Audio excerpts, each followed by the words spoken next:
en la vida nacional.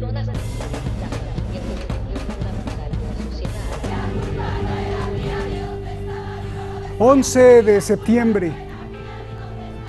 11 de septiembre, el atentado del 11 de septiembre de 1973. Comenzó con un periodo que este domingo se selló con la victoria de una nueva constitución y con la muerte a la herencia del dictador. Chile. La juventud de Chile da lecciones al mundo. Soy Roberto de la Madrid y esto, Detrás de la Razón. ¡Viva México! ¡Viva Chile! ¡Viva Latinoamérica unida! Miles y miles y miles de hombres y mujeres en América Latina que no pueden comprar la salud. Por desgracia, en esta universidad, y como en las universidades de mi patria, la presencia de hijos de campesinos y de obreros alcanza un bajo nivel todavía. La base política de mi gobierno está formada por marxistas, por laicos y cristianos. Y respetamos el pensamiento cristiano cuando ese pensamiento cristiano interpreta el verbo de Cristo que echó a los mercaderes del templo.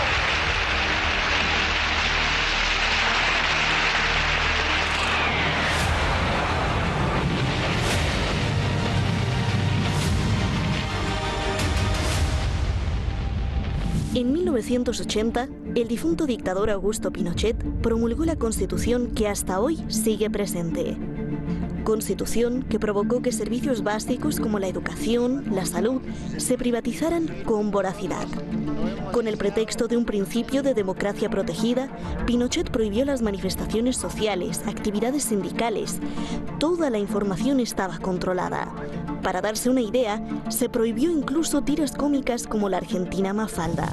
Pinochet impuso y heredó a Chile un modelo económico y político neoliberal, y que el fin de la dictadura en 1990 no pudo sacudirse. Al contrario, la brecha entre ricos y pobres se agrandó. En 2006 el pueblo no aguantó. Ocurrió la movilización de estudiantes secundarios más importante de la historia de Chile. Jóvenes de 16 años luchaban contra esa herencia. Era la Revolución Pingüina, nombrada así por sus uniformes escolares. La protesta y descontento continuó y alcanzó el clímax el año pasado. No eran los 30 pesos que subieron al precio del metro, sino 30 años, argumentaron no solo los estudiantes, sino la sociedad en general. Y se incendió Chile. Así, el pueblo obligó al gobierno a que hiciera un referéndum para cambiar la Constitución. Ayer domingo se hizo y ganó el pueblo. La Constitución de Chile será cambiada. Adiós al dictador, a su Constitución y quizá a la ineptitud de los demócratas de 1990. Bueno, eso es al menos lo que dicen. El triunfo del plebiscito se debe nada más y nada menos que a nuestra valiente juventud, que fueron los que se atrevieron a saltar el torniquete. Aunque la mayoría votó por una nueva Constitución, hay una minoría que se opuso. ¿Por qué vamos a caer en el populismo de decir que si cambiamos la Constitución, al día siguiente mejora la calidad de atención de salud? ¿Van a aparecer más médicos en los hospitales que hoy día no tienen cobertura? 78,2% votó por una nueva Constitución, 21% lo rechazó. 79% votó para que la nueva Constitución sea redactada por 155 ciudadanos. Gente nueva, elegida y no los actuales congresistas. Ellos serán elegidos el próximo año y tendrán 12 meses para la redacción. El texto final será sometido a referéndum en 2022. Al parecer, no fue en vano la gente que quedó sin ojos por la represión policial. ¿Dónde esos ojos mirando? Si ya no pueden mirar. ¿Y por dónde anda la violencia? ¿Y por dónde andará la paz? Hola hermano Chile, por eso empezamos con ese discurso emocionante, porque dice viva Chile, viva América Latina, viva México, porque fue justamente la Universidad de Guadalajara donde se dio. Gracias a Shadi Alizadeh, que está hoy como investigadora, gracias a Ali Hosseini, que hoy es el periodista en jefe, y a Youssef Mosafari en la coordinación, y a todo el equipo de Detrás de la Razón, y a usted que nunca me cansaré de decírselo. ¿A quién tenemos ahora?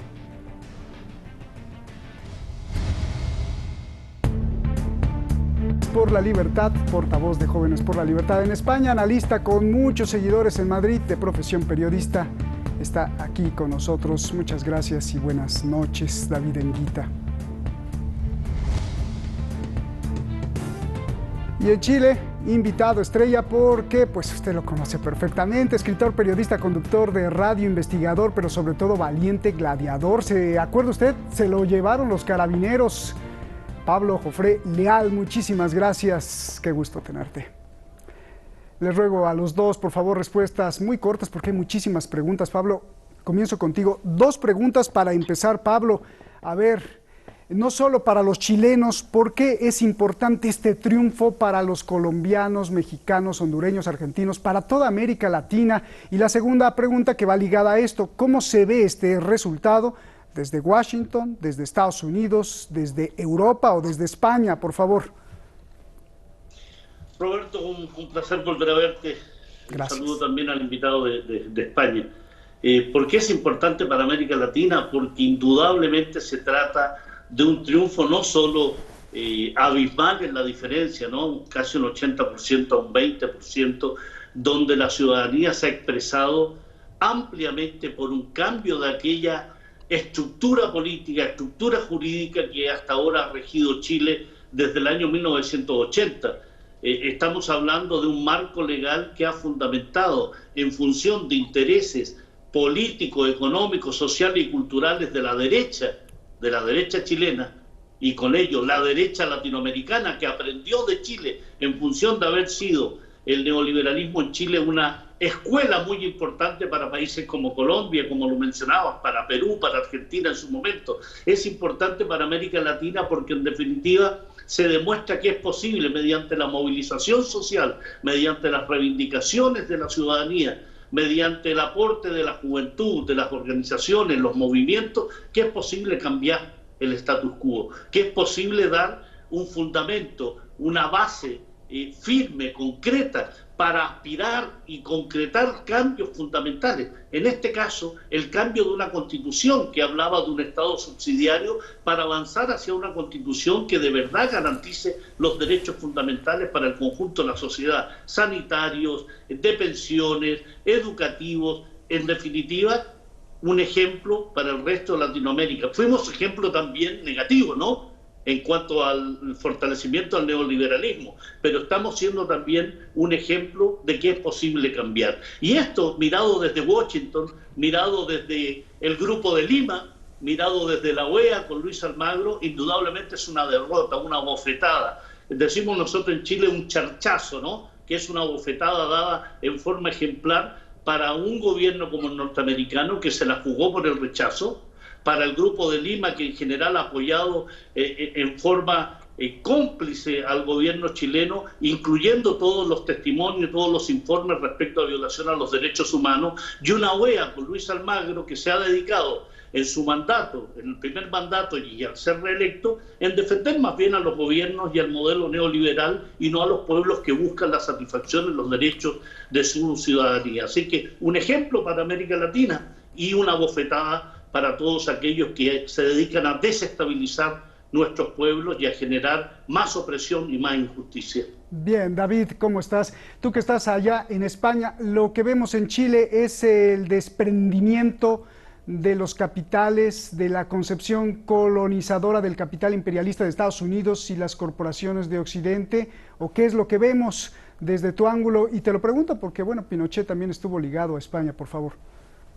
Bueno, buenas noches, Roberto. Buenas noches también a Pablo y a todos los espectadores. Bueno, yo creo que ayer ganó todo el mundo menos la ciudadanía, ganó la polarización, ganó la ruptura y ganó sobre todo también la desestabilización, que pusieron fin ayer a 40 años de prosperidad en el país, que yo creo que además seguro que Chile necesitaba una reforma constitucional, pero no del modo que se hizo y mucho menos, pues bueno, dando la razón a esas guerrillas urbanas de la izquierda, que creo que están creando además un problema bastante importante, no solo en Chile, sino en otros muchos países del mundo, que esta extrema izquierda está politizando y además adoctrinando a los jóvenes en las universidades, en los centros educativos, y está llevando conflictos sociales a una guerra también entre personas, y yo creo que no beneficia absolutamente a nadie. Además, yo creo que es importante decirlo que Chile desde los años 80 ha sido un país referente en muchísimas cosas, entre ellas la parte económica y la parte también social, que yo creo que con esta reforma de la Constitución evidentemente no mejora la situación del país y se verá en los próximos años, sino que además va a traer más pobreza, va a traer muchísimas menos libertades a los ciudadanos que se darán cuenta. Y además yo creo también que es importante, estabais hablando de este 78,2% que votó a favor, pero no se está hablando de este 50% de chilenos que ayer se quedó en casa, que no votaron evidentemente absolutamente ni a favor ni en contra. No sabemos cuál es su orientación al voto, si quiere una nueva constitución o no, pero también es importante saber por qué el 50% de la población en Chile ayer se quiso quedar en casa. Yo creo que también es ante ese hartazgo que hay en Chile y en el resto del mundo hacia la política y hacia la forma de hacer la política, que yo creo que va más a la discrepancia, al odio hacia el otro, en vez de construir, sumar, ya no solo por Chile, sino por el avance y el futuro de todos los países en un momento tan importante como el que estamos viviendo de crisis económica y crisis social. Pero yo creo, Roberto, déjame decir, que no podemos estar hablando de que Chile fuera un país, bueno, pues como ha comentado el compañero, prácticamente tercermundista. Estamos hablando de un crecimiento del PIB entre un 2 y un 4%. Estamos hablando también que Chile tiene el índice de pobreza más bajo de toda la región, con muchísima diferencia. Creo que está en un 9%. Tiene el salario mínimo más alto del mundo, el PIB por cápita más alto de toda América Latina. Y yo creo que evidentemente lo que ayer sucedió es que colocan a Chile prácticamente a la cola de Cuba, Argentina y Venezuela con el nuevo modelo de constitución que quieren, que evidentemente no es de progreso, sino de retroceso hacia las libertades y en la parte económica, que en los últimos años, desde los años 80, Chile ha sido referente en Hispanoamérica y en Latinoamérica, y ahora evidentemente va a dejar de serlo, precisamente por esa politización que hace la extrema izquierda de los jóvenes, que evidentemente, yo no sé el futuro que quieren estos jóvenes, pero evidentemente no pasa por el progreso social y económico de su país. Bien, si le pueden mejorar el audio, por favor, a David. David, solo explícame por qué dices que es un retroceso de la libertad con lo que vimos ayer. Bueno, porque yo creo, Roberto, que no se puede construir una nueva constitución en base al odio y hacia el pasado. Yo creo que las constituciones siempre se tienen que hacer para mejorar los países, para mejorar la convivencia de las personas que viven en ese país y sobre todo pensando en el futuro de ese país. Y evidentemente yo creo que esta constitución nace bastante viciada con el odio de la guerrilla de la izquierda conllevada a esas calles. Evidentemente Chile necesitaba una reforma de la constitución. Yo no lo niego, porque además desde España se puede ver todo mucho más fácil y seguro que no es como se vive en Chile. Pero sí que es verdad que un país que, como digo, era pionero en el tema económico, era perfectamente detectado como, a nivel de las pensiones, el pionero a nivel mundial, tiene las mejores pensiones. Yo creo que esta constitución va en contra de las libertades de los propios chilenos por el hecho de que se está construyendo una nueva constitución en base al odio, y nunca una nueva sociedad puede prosperar en base a ese odio. Bien, a ver, Pablo, pues ahí ya te veo que movías la cabeza y estás, pero como listo, a ver, ya ni pregunto. Roberto, me sorprende las palabras de David, porque ni siquiera lo he escuchado yo en la ultraderecha chilena, esa visión y esos criterios que he escuchado respecto a una ultraizquierda que manipula a la juventud. Si tal vez David se hubiese dado el trabajo de escuchar incluso a los representantes de la derecha en Chile ayer, se habría dado cuenta del reconocimiento que hacen a la necesidad de cambiar, que el país no podía seguir como estaba, que esos índices macroeconómicos que tanto satisfacen a David eran indudablemente para una minoría de la población. Le doy un dato a David y a los televidentes. La Comisión Económica para América Latina y el Caribe, la CEPAL, el año 2019 sacó el informe, un informe económico en el cual señalaba que el 1% de la población chilena se llevaba el 27% del Producto Interno Bruto y el 66,5% de la población se llevaba el 2,1% del PIB. Eso no es un país que progresa, eso es simplemente favorecer, privilegiar a una élite, que es la que se fundamentó y en la que se basó ayer, por ejemplo, el voto del rechazo. De las 365 comunas o municipalidades que tiene el país, Roberto, 3 municipalidades, 3 comunas ganó el rechazo. Las Condes, Vitacura, Barnechea, donde vive la élite, donde viven los privilegiados, donde vive la casta política, donde viven los dueños del país. David, creo, y te lo digo con todo respeto, deberías profundizar en lo que este país ha significado, no solo para su ciudadanía, sino para el resto de Latinoamérica. Hablas de un tema de pensiones. La verdad que creo que ignoras que nuestros pensionados jubilan con una pensión de miseria. Aquí no hay ningún ejemplo para el resto de Latinoamérica ni para el mundo respecto a las administradoras de fondos de pensiones. Aquí la juventud dio un ejemplo al conjunto de la población respecto a que era necesario salir a la calle, movilizarse. No te estoy hablando de la violencia, no te estoy hablando de saqueos, que siempre es minoritario. 1,5 millones de chilenos en la calle no estaban saqueando ni estaban generando violencia, estaban exigiendo cambio constitucional, cambio en la salud, cambio en la educación, cambio en el sistema de pensiones. Y eso efectivamente se va a lograr con una constitución que no sea la constitución pinochetista. Es decir, la derecha en Chile tiene el mismo planteamiento tuyo, incluso menor, porque está diciendo que es necesario modificar una constitución que ya no da el ancho. Así que en ese plano creo que tus fundamentos, David, no dan cuenta ni de los 400 mutilados oculares que tenemos en Chile, ni de los 40 muertos producto de la represión, ni la cantidad de heridos y detenidos que hemos tenido a lo largo de este año, en el cual se ha logrado mucho más que en 30 años de democracia representativa, donde la casta política no dio el ancho, no dio satisfacción a las necesidades de la población, y se hace fundamental un cambio constitucional de una dictadura a una democracia, donde la Constitución nazca desde la sociedad. Tal vez tú nos quieras dar como ejemplo la Constitución del 78 en España, que lógicamente fue fundamentada en función de una cúpula política y cuando todavía estaba aún fresca la agonía del dictador Franco, que había muerto 3 años, pero cuya influencia aún continuaba en España. Bien, gracias. Oye, con lo que dijiste, Pablo, te agrego entonces, pues los movimientos democráticos de izquierda y centro, la concertación esta que se apropió de la Constitución de Pinochet y que navegó con bandera de democracia antidictadura, pues fue un fracaso, un engaño, ¿no? Por supuesto, por supuesto, todo lo que significa el apoyo y concretar una constitución y llevar adelante una constitución y solo darle maquillajes a algo que provenía de la dictadura es simplemente mantener privilegios, que en este momento se le ha dicho no más. Bien, a ver, David, pues ahí está la réplica, porque entonces te equivocaste, según Pablo, y quiero ver tu respuesta, por favor. Bueno, según Pablo me equivoqué, pero según yo me sigo reafirmando. Evidentemente lo he dicho desde el primer momento. Seguro que Chile necesitaba una reforma de la Constitución. Una cosa es una reforma y otra cosa es basar una nueva Constitución en el odio. Dando datos de lo que me comentaba, el sistema de pensiones chileno es un ejemplo para todos. A lo mejor para Pablo no, pero para todo el resto del mundo sí es un ejemplo del sistema de pensiones. Pero es que además la pensión media en Chile, tras 30 años de cotización, superaron 900.000 pesos, que son 1.000 euros. Te puedo asegurar que aquí en España hay muy poca gente que se pueda jubilar con los 1.000 euros. O sea, me refiero, ya la cotización es muchísimo mayor. Pero es que además, te sigo diciendo, Pablo, la izquierda ha gobernado en Chile 20 de los últimos 30 años, desde el año 1991 hasta hoy.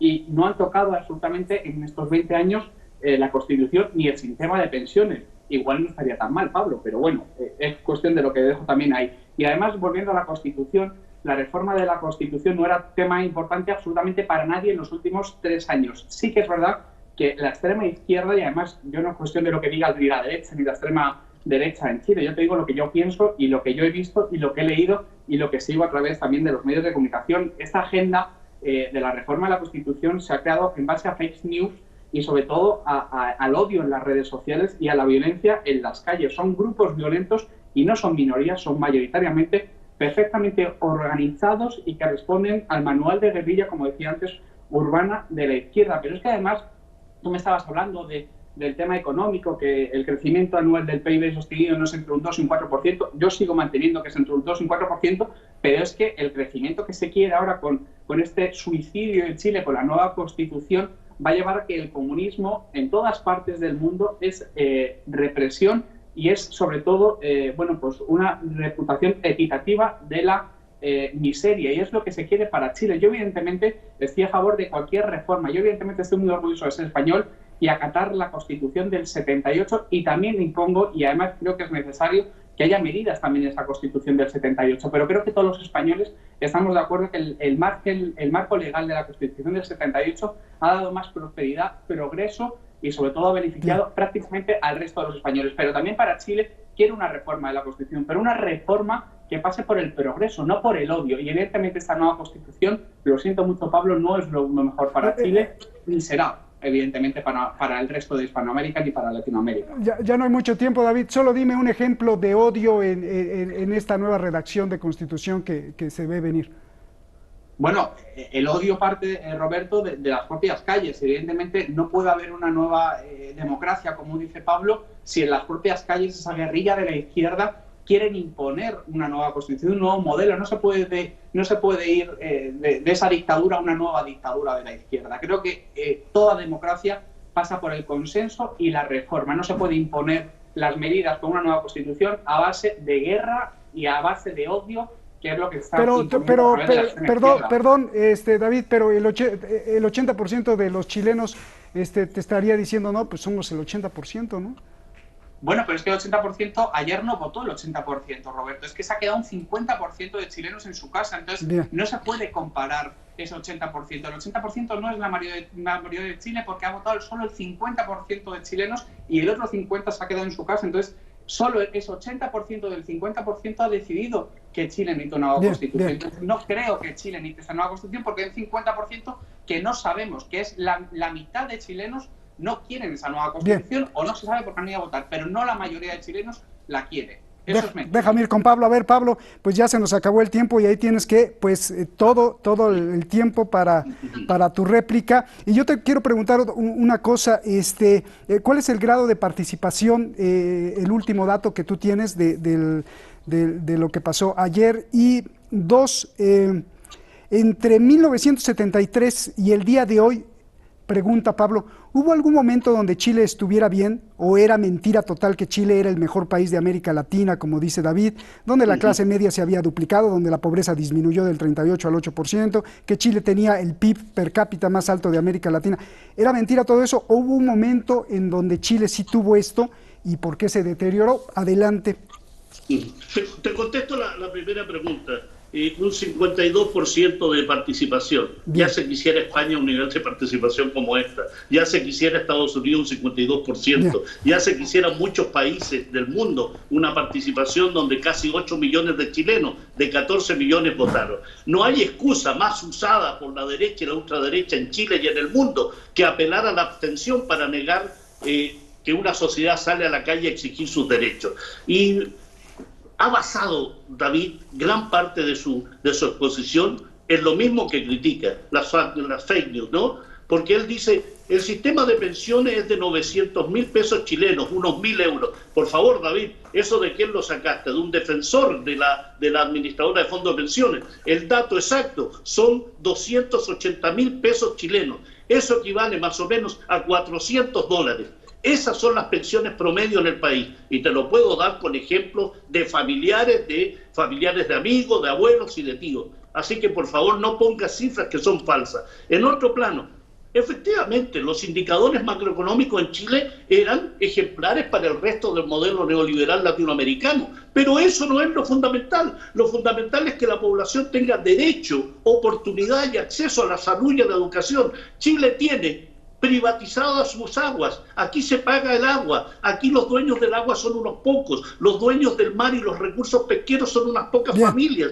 Aquí en Chile la privatización se hizo una costumbre. Por tanto, hablar de índices macroeconómicos y eso trasladarlo a la población es lisa y llanamente no conocer nada de la historia de la democracia representativa en Chile. Gracias a los dos. Sí, qué bueno que señalas eso, Pablo, porque decían que era un error que el Producto Interno lo dividían por los ciudadanos y eso ya quería decir que todos eran ricos y no era cierto. Les agradezco a los dos este debate. Gracias David, Pablo, se nos acabó el tiempo y gracias a usted. Buenas noches, mañana nos vemos aquí en Detrás.